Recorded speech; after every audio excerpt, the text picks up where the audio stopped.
So the machine we have behind us is a 1908 Dolbeer steam logging machine, and its purpose was to pull logs through the forest so that they would eventually be transported to the sawmill.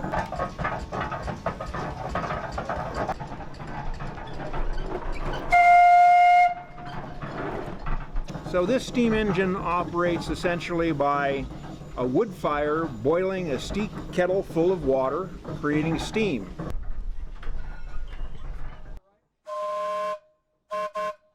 It carries a variety of whistles on it, but back in the day really it only had one whistle for purposes of communication within the forest.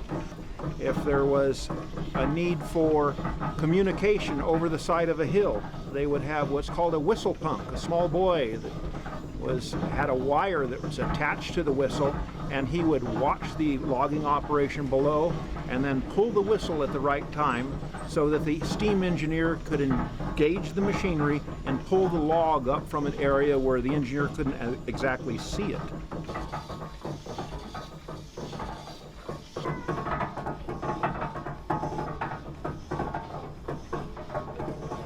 So what we will be doing is a demonstration of how this machine actually moved logs through the forest.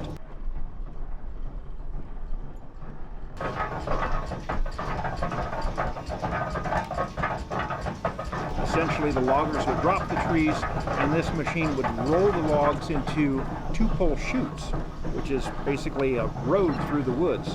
They would drag these logs through the woods, eventually dumping them into Shaver Lake. It would be gathered up by the steamboat, the Michigan, transported over to the sawmill. The sawmill would then cut them into boards. The boards would then be dried, and after a period of time, when they had sufficient buoyancy, they would kick them into the flume. And then the flume was 42 miles long and would reach Clovis 6.5 hours later. At the turn of the century, this was the latest and greatest technology. And so for 108 years old, it's a pretty fascinating machine.